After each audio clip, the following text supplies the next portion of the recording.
दोबारा लिबर्टी का जो आंदोलन यहाँ 2006 में खड़ा हुआ, उस टाइम की हमारी जो सड़क कर्मचारी संघ करनाल जिला की टीम, हमारे खेत मजदूर के किसान सभा के साथी और CITU का राज्य नेतृत्व लगातार उस आंदोलन में खड़ा रहा और ऑल इंडिया से दीपंकर मुखर्जी, वरिंदा करात, तमाम जो राज्य के राष्ट्रीय नेता भी उस आंदोलन में शामिल हुए। राज्य नेताओं में शामिल है। आज भी वो जो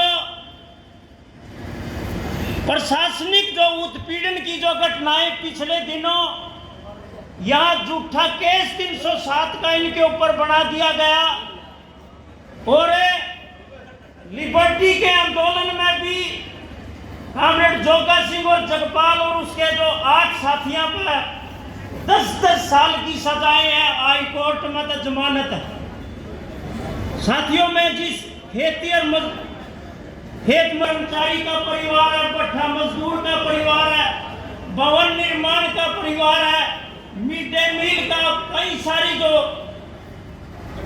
अपनी जो साथी हैं, लंबे संघर्षों के बाद मनरेगा का कानून बना 2005 में।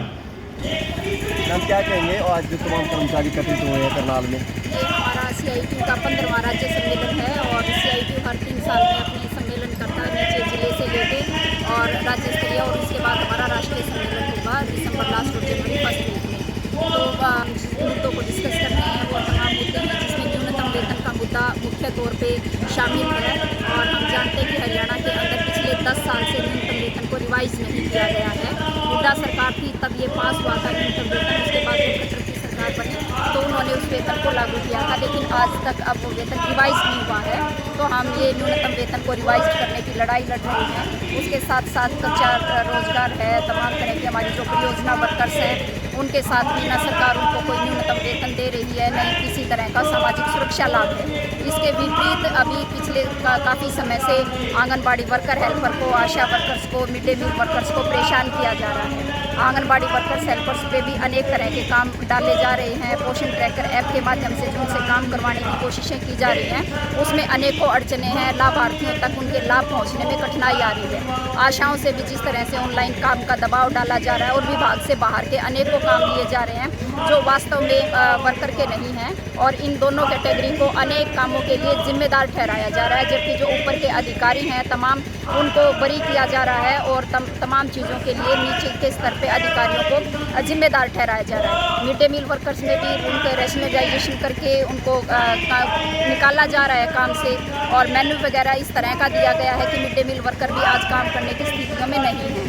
और या बाकी ग्रामीण चौकीदार, ग्रामीण सफाई कर्मचारी, भवन निर्माण के हमारे जो मजदूर और मिस्त्री हैं वो तमाम आज संकट का सामना कर रहे हैं और हम लड़ रहे हैं। और जब हम लड़ रहे हैं तो हम ये देख रहे हैं कि सरकार तमाम लड़ाइयों को कमज़ोर करने के लिए और समाज में नफरत फैलाने के लिए जातियों का ध्रुवीकरण कर रही हैं। और हमने बहुत ही दुर्भाग्यपूर्ण घटना अभी देखी है वाई पूर्ण कुमार की, जिन्होंने प्रशासन पे ये आरोप लगाया कि किस तरह से उनको जो है प्रताड़ित किया गया और वो जान देने पे मजबूर हुई। और उसके साथ साथ उसके बाद फिर एक और जो है आत्महत्या सामने आई ASI संदीप लाठर की, और मामले को सरकार द्वारा बिल्कुल ऐसे उलझाने की कोशिश की गई है। लेकिन हम ये सब जानते हैं कि दलित उत्पीड़न हरियाणा के अंदर बड़े पैमाने पर बढ़ रहा है और अंधविश्वास को बढ़ाने की कोशिशें की जा रही हैं और धार्मिक उन्माद फैलाने के प्रयास किए जा रहे हैं। और सरकार सोचती है कि इस तरह से मेहनतकश जो लोग हैं उनकी एकता को बांटा जाए, लेकिन हम एकजुट हैं तमाम मेहनतकश लोग और सरकार की इन हथकंडों को समझते हैं। और सरकार के जितने भी नफरती हथकंडे हैं, चाहे वो